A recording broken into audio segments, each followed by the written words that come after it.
To my daily blog. কেমন আছো তোমরা সবাই? আশা করছি ভালো আছো। তো আমরা আজ যাচ্ছি বহরমপুর, আর সেখানে আমাদের ডাক্তার দেখানোর কথা ছিল। তবে ডাক্তার দেখানো হয়ে গেলে আমরা দুপুরবেলায় যাচ্ছি একটুখানি মায়ের কাছে। তবে মাকে কিন্তু আগে থেকে ফোন করে জানাইনি। তো চলো ভিডিওটা একদম প্রথম থেকে শুরু করছি। এদিকে তো ভিভান, আমি এবং গৌতম টোটোতে করে যাচ্ছি। আর আজকে বাইরে কিন্তু বেশ ভালোই গরম আছে, আর আমরা এখনোই অর্ধেক রাস্তা প্রায় চলেই এসেছি।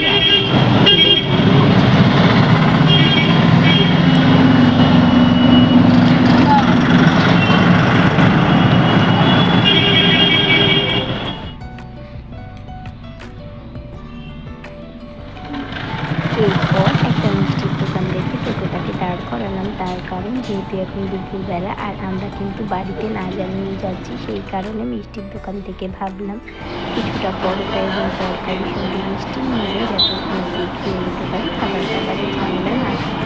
তবে এখানে পরোটা কিন্তু শেষ হয়ে গিয়েছিল। আমরা পরোটার ওই তরকারি আর এর সঙ্গে কিছু মিষ্টি নিয়ে নিয়েছিলাম। কথা বলতে বলতে আমরা কিন্তু বাড়িতেও পৌঁছে গিয়েছি। আর আজকে কিন্তু আমাদের সঙ্গে দিদা আসেনি, তার কারণ যেহেতু আমরা ডাক্তার দেখাতে এসেছি সেই কারণে।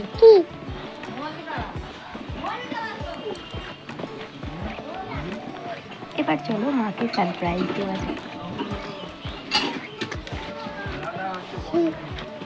কি ব্যাপার? কি ব্যাপার? চাওনি খুশি যে কিনা বলো।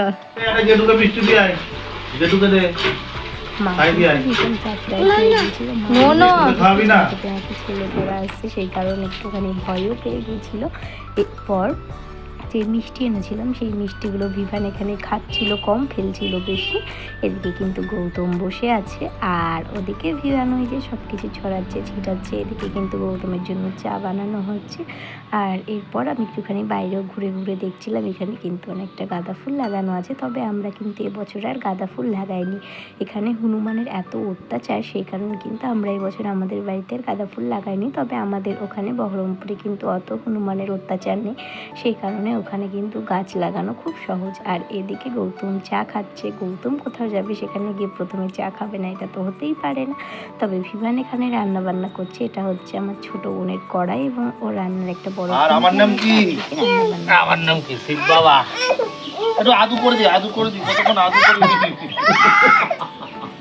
No no. কে বর্ধমানে কোন স্কুলে? এখন কিন্তু ওই দুপুরবেলা, তবে আমরা ওই বিকাল হওয়ার আগেই চলে যাব।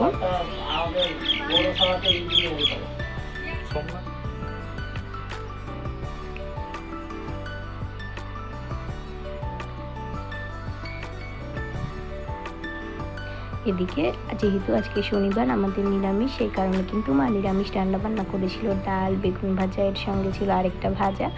আর খাবার দাবার খেয়ে তারপর কিন্তু আমরা বাড়ির পথে রওনা দিয়েছি।